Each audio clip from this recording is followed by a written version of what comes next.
O ano da fé é um ano que o Papa estabeleceu do dia 11 de outubro deste ano, já passou, não é? Até o dia 25 de novembro do ano que vem. O Papa quer um ano para chacoalhar a fé do povo, entende? Reavivar a fé do povo, tirar o povo da ignorância religiosa, que faz com que muitos católicos deixem a Igreja Católica e vão às vezes para seitas e para outras religiões.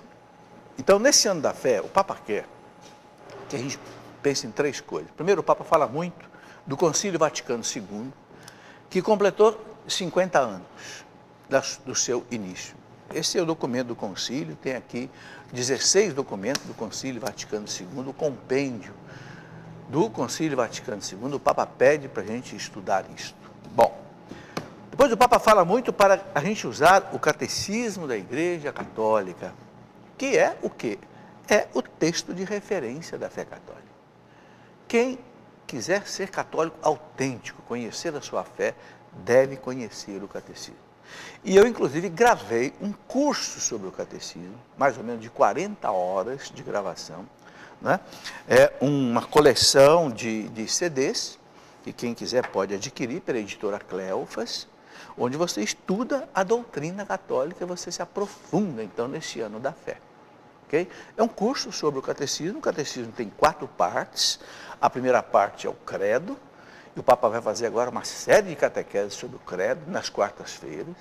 A segunda parte é a moral católica, os sacramentos, a liturgia e a espiritualidade na oração.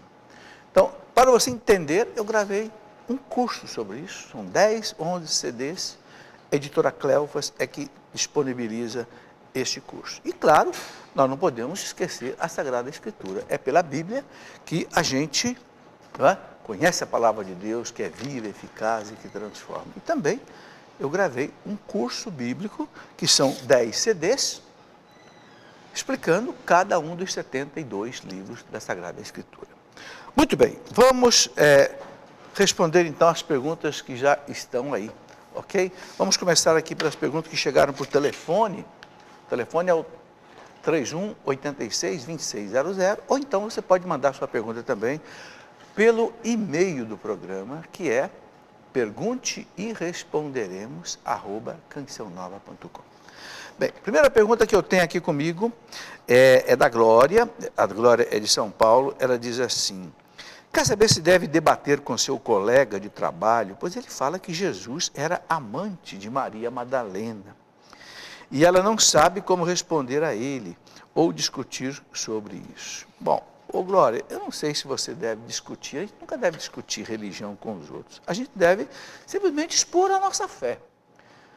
Se a pessoa acredita, acredita, se não acredita, amém. Não podemos ficar brigando por causa de religião. Religião é uma coisa que cada um, no seu foro íntimo, vive, acredita ou não acredita. Os 4 evangelhos que nós acreditamos, que é a nossa luz, Mateus, Marcos, Lucas e João, diz que Jesus era celibatário, era solteiro, tinha lá o grupo dos apóstolos. De onde é que vem essa mentira, essa falsidade de que Jesus era amante de Maria Madalena?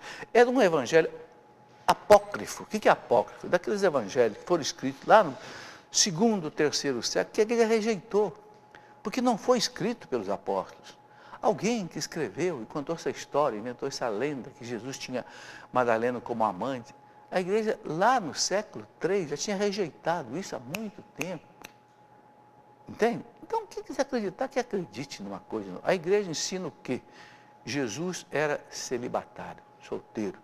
Viveu exclusivamente para o reino de Deus, e é por isso que os sacerdotes são celibatários. Não se casam, porque o sacerdote é alter Christus, ou seja, um outro Cristo. Deve ser como ele, inteiramente livre só para o trabalho de Deus. Ok? Não adianta discutir, não adianta brigar por causa disso. A pergunta da Luana, que é de Brasília. A Luana pergunta o seguinte: minha filha tem 6 anos, ainda não foi batizada. Gostaria de saber até com quantos anos posso batizá-la. Luana, já está atrasado, Luana. A igreja quer que a gente batize a criança o mais rápido possível.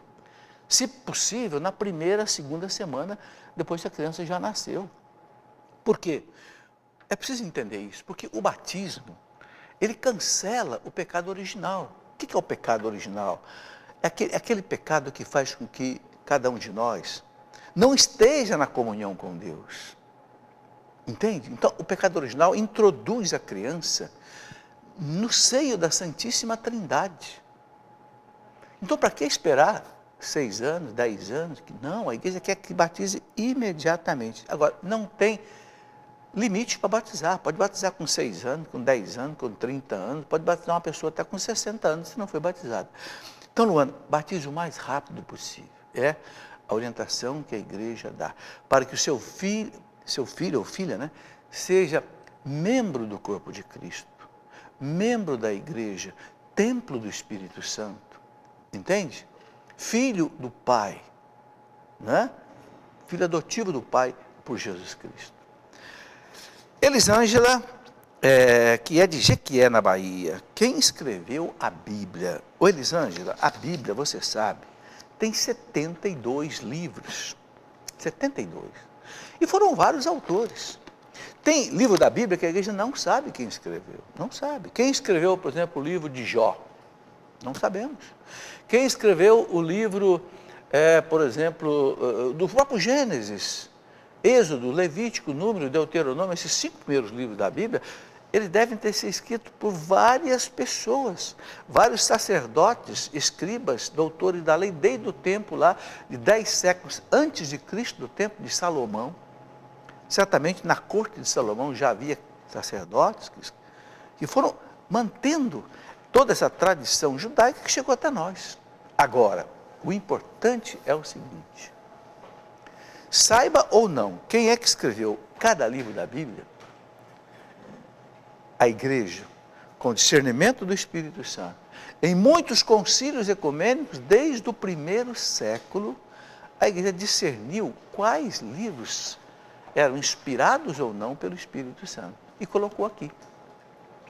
Então, por exemplo, os livros apócrifos, que são mais de 60 do Antigo Testamento e do Novo Testamento, são livros que alguém queria colocar na Bíblia, a igreja disse não, esses livros não são inspirados pelo Espírito Santo. Então, a igreja com a autoridade dela, assistida pelo Espírito Santo, guiada pelo Espírito Santo, segundo a promessa de Jesus, né? Segundo a promessa que Jesus fez, o Espírito Santo ensinar-vos-á todas as coisas. Jesus disse para a igreja na última ceia. É promessa. A igreja não tem dúvida disso. O Espírito Santo ensinar-vos-á, no futuro, todas as coisas. Então, com essa certeza da assistência, da garantia do Espírito Santo, a igreja discerniu. Isto é palavra de Deus. O que não está aqui não é inspirada. Você entendeu? Agora, tem livro que a igreja sabe. Mateus, Marcos, Lucas e João foram os evangelistas que escreveram os evangelhos, não tem dúvida disso. Os Atos dos Apóstolos, foi São Lucas quem escreveu, as cartas dos apóstolos, etc. Há vários livros do Antigo Testamento que a gente sabe quem escreveu, há outros que a gente não sabe. Mas não importa, são inspirados, é palavra de Deus.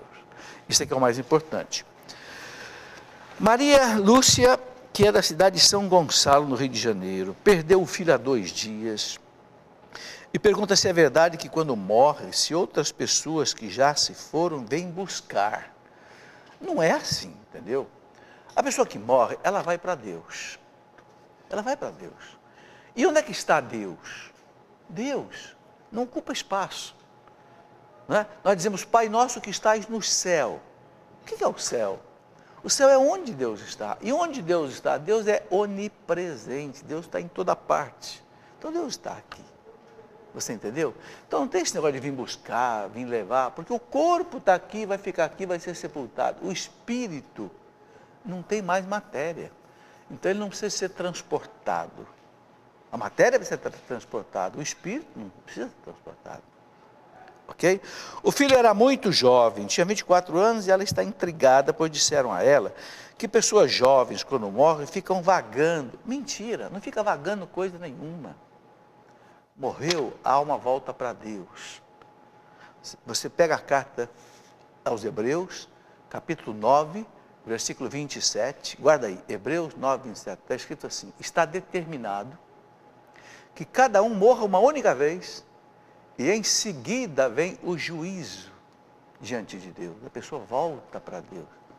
Deus vai julgar cada pessoa de acordo com aquilo que ela viveu aqui na terra. E ela vai receber a recompensa de Deus, de acordo com o bem que ela fez aqui na terra. Ou vai ter que, de repente, cumprir alguma pena no purgatório, pelo mal que fez, pela purificação que ainda não conseguiu, você entende? Mas não tem esse negócio de ficar vagando. Isso é uma teoria que não é católica. Pois não aceitam a morte, ela quer saber se é verdade. Então não é verdade, não fica vagando coisa nenhuma. Eu compartilho com você a sua dor, Maria Lúcia, e a melhor coisa diante da morte, você sabe qual é? É a gente entregar a pessoa para Deus. Eu perdi minha esposa, está fazendo exatamente 30 dias hoje. 30 dias. Eu a entreguei para Deus. Eu disse a Deus, Senhor, muito obrigado pelos 40 anos que ela viveu comigo casada. Me deu 5 filhos e 10 netos. Maravilhosos. Eu te devolvo, Senhor. Como um presente também. O Senhor me deu, eu te devolvo. Você entende? Então, a dor, claro, continua, a saudade continua. Mas na fé, nós temos certeza que essa pessoa está em Deus. Está intercedendo por nós em Deus. Ora, tem certeza. Se a minha esposa cuidou tão bem de mim, dos meus filhos, meu neto aqui na terra, lá do céu, ela não vai cuidar de nós? Muito mais. Essa é a consolação do cristão, essa é a fortaleza do cristão, você entende? Então, eu divido um pouco da minha dor com você, sabe? Você que me fez essa pergunta, e eu digo a você o seguinte, entregue para Deus, reze por Ele, faça como eu, faça a indulgência plenária pela alma dele, como eu fiz pela minha esposa já várias vezes, e você vai sentir o conforto de Deus na sua alma. Marister, que é de Lagoa Nova, Rio Grande do Norte, Natal. Seu filho tem todos os sacramentos da Igreja Católica e ele se casou com uma pessoa protestante e ele está seguindo a doutrina evangélica. O que ela deve fazer, etc, etc. Ô Marister, infelizmente isso acontece hoje com muitas pessoas. Por que as pessoas deixam a Igreja Católica? Exatamente por aquilo que eu falava no começo do programa. Por falta de formação. Por isso que o Papa inaugurou esse ano da fé, para que a gente conheça a fé católica. O Papa Bento XVI tem dito o seguinte, vamos conhecer a doutrina católica, vamos conhecer o credo, vamos conhecer o catecismo, vamos conhecer os sacramentos, vamos conhecer a moral católica, os mandamentos, vamos conhecer a beleza da igreja, a história da igreja, e a gente nunca deixa de ser católico. Não deixa, sabe por quê? Porque não tem nenhuma religião, não tem, que tem o sacramento da confissão, o sacramento da Eucaristia, Jesus vivo, verdadeiramente presente, presença real, corpo, sangue, alma, divindade, vem à nossa alma, ao nosso coração. Onde é que você encontra isso? Em lugar nenhum. Uma igreja de 2000 anos, 2000 anos, que nunca se contradisse, reza o mesmo credo há 2000 anos, acredita nas mesmas verdades há 2000 anos. Já teve 265 papas, você entende? Conte tudo isso para o teu filho. Eu escrevi um livro que eu recomendo às pessoas que têm essa dúvida, de repente possa ajudar teu filho. Por que sou católico? Este livro aqui, eu explico por que nós somos católicos. Qual é a razão da nossa fé, qual é a razão da nossa esperança. Entende? Se você quiser saber mais, por exemplo, nesse ano da fé, o catecismo da igreja responde de A a Z. Esse livro aqui eu escrevi para você tirar dúvida. Muita gente não consegue entender o catecismo direito, porque ele é muito grande. Então, o que eu fiz? Eu fiz um dicionário de mais de 300 palavras, baseado no catecismo, transcrevendo aqui o que está no catecismo, em ordem alfabética, como um dicionário. Você abre assim, você tem dúvidas sobre purgatório, vai na letra P, tem dúvidas sobre casamento, vai na letra C, entendeu? Então, esses livros todos que a Canção Nova vende aqui pelo Davi, né? É o telefone 3186-2600, você então pode ir tirando as suas dúvidas, do seu filho, de outras pessoas. Por exemplo, eu escrevi, quero mostrar aqui, olha, os dogmas da fé. Quais são os dogmas da fé católica? O que é verdade de fé que não muda, que tem 2000 anos? Principalmente o nosso credo. Mas não é só o credo. Além do credo, temos os sacramentos, temos a moral católica, entende? Tudo isso compõe aquilo que é ser católico, para que a gente não tenha convicção da nossa fé. Ok? Muito bem. Uma pessoa aqui que pede para não ser identificada, eu vou dizer só a cidade dela. Não vou dizer a cidade, não, que pode não ser interessante. Ela pergunta, o que é o Espírito Santo? É uma essência? Não. Essência é um perfume. O Espírito Santo é uma pessoa. Você sabe o que é uma pessoa?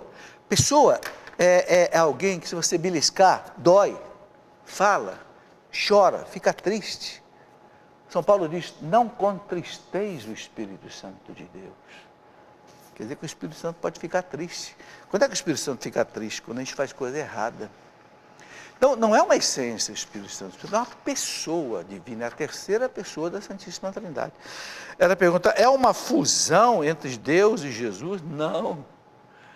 Deus são três pessoas, é um só Deus. Claro, é um mistério que a nossa cabecinha não consegue entender. Mas são três pessoas distintas, igualmente divinas, têm a igual majestade. O Pai não é mais Deus do que o Filho não é mais Deus do que o Espírito Santo. Não, os três são igualmente Deus, absolutamente Deus, infinitamente Deus. Eu estou usando palavras aqui, né, difíceis, porque o mistério de Deus é insondável, entendeu? O Pai é uma pessoa, o Filho é uma pessoa, o Espírito Santo é uma pessoa. Como diziam os santos doutores, são três infinitos que formam uma única natureza, ou que a gente chama de substância, né? Um único Deus. Muito bem. Aqui a pergunta do Teotônio, é da cidade de Cachoeiro do Itapemirim. Ele pergunta assim, quando as pessoas morrem, levando uma vida em santidade, elas vão para o céu. É verdade, se a pessoa morrer plenamente santificada, ela vai para o céu. Se ela morrer na amizade de Deus, mas não está 100% santificada, ela completa a sua purificação num estado de vida, veja bem, não é num lugar, alma não ocupa lugar, não ocupa espaço, é num estado de vida, de purificação, que a igreja deu o nome de purgatório. É o purgar, que quer dizer limpar. Os mortos têm o poder de interferir nas pessoas que estão vivas? Em qual parte da Bíblia está explicando este fato? Veja, se os mortos podem interferir na vida dos vivos, me faz lembrar uma história. Meu pai tinha um primo muito brincalhão, e o primo dele dizia assim, o Agostinho, era o nome do meu pai, quando eu morrer eu venho puxar seu pé de noite, viu? Meu pai dizia para ele, ô João, eu não tenho medo de você morto, não, eu tenho medo de você vivo. Os mortos não perturbam a nossa vida, pode ficar sossegado. Eles fazem sim, interceder por nós diante de Deus. Se os nossos mortos estiverem no purgatório ou estiverem no céu, eles intercedem por nós. Eu disse a vocês que eu perdi a minha esposa há 30 dias, eu tenho certeza que ela é minha intercessora no céu. Qualquer problema que me acontece há 30 dias, eu peço a ela, minha querida, você cuidou de mim aqui na terra tão bem, por favor, resolva esse problema meu aí diante de Deus. Eu não estou falando isso brincando, não, eu rezo assim. E eu tenho sido atendido nos meus pedidos a ela. Você entende? A igreja na missa reza assim, na oração eucarística, a igreja reza assim, os santos que diante de Deus intercedem por nós sem cessar. Quem são os santos? Os santos não são só aqueles que já foram canonizados. Aqueles que já foram canonizados são santos oficiais. Mas quem está no céu é santo. E a igreja não sabe o nome de todos que estão no céu.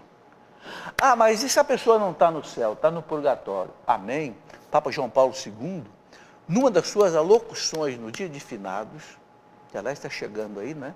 Papa João Paulo II disse que quanto mais a gente reza pelas almas do purgatório, mais elas têm o poder diante de Deus de interceder por nós. Eu tenho esse discurso do Papa João Paulo II. Então, eu me lembro que minha mãe gostava de acender uma vela para as almas do purgatório para pedir uma graça. Eu continuo fazendo isso. E se a alma estiver no céu, melhor ainda. Aí o pedido dela vai ser atendido. Então, não se preocupe que as almas não vêm aqui perturbar a nossa vida, fazer mal para nós, não. Elas podem sim interceder por nós. Essa é uma fé da igreja milenar. A igreja sempre acreditou nisso. Muito bem, temos aqui a pergunta da Maria Aparecida, que é de o quê? O nome da cidade, Bom Fogo. Como faço para frequentar a missa? Pois ela não consegue, por achar cansativo, então se sente desmotivada. Bom, eu não sei se a pessoa que está perguntando que se sente desmotivada é alguém que ela leva à missa, de repente um filho, uma filha que se sente desmotivado. Gente, é muito importante a gente entender o que é a missa e a gente explicar para os outros o que é a missa, para a criança principalmente. A missa o que é? Não é um show, não é uma festa. A missa é o sagrado sacrifício do Cristo na cruz. Tem que explicar sim, porque senão fica uma explicação errada. Não adianta querer ficar floreando, enfeitando o pavão, não. A missa, meu amigo, o que é a missa? O Calvário se torna presente sobre o altar.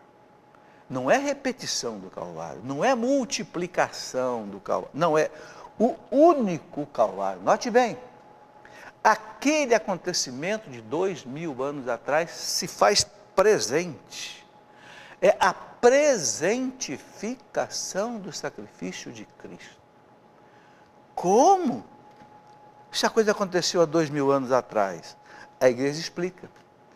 As ações de Cristo não se dissolvem no tempo, como as nossas ações. Por quê? Porque as nossas ações puramente humanas, elas acabam no tempo. Você entendeu? Agora, as ações de Deus, como Deus é o Senhor do tempo, Deus que criou o tempo e o espaço e todas as coisas, o tempo não mata a ação de Deus. Você entendeu? Na teologia tem um nome para isso, teândrica. As ações de Deus são teândricas. É uma fusão da palavra teos e antropos. Teos de Deus e antropos de homem. As ações de Deus são humanas e divinas. As ações de Cristo. Então elas não se dissolvem no tempo. Então quando o sacerdote consagra o pão, consagra a hóstia sobre o altar, ele representa ali o próprio Cristo. Por isso que ele fica paramentado igual ao Cristo. A casula do sacerdote representa o manto de Cristo. A túnica branca do sacerdote, que fica embaixo da casula, significa a túnica que o Cristo usava. Aquele cordão que o sacerdote põe na cintura, o símbolo, significa aquela corda que amarraram Cristo no Calvário. Então, o sacerdote ali representa o Cristo que naquele momento realiza sacramentalmente o sacrifício do Calvário. Para quê? Para que nós participemos do mistério da salvação. Você entendeu? Tem que explicar isso para as pessoas.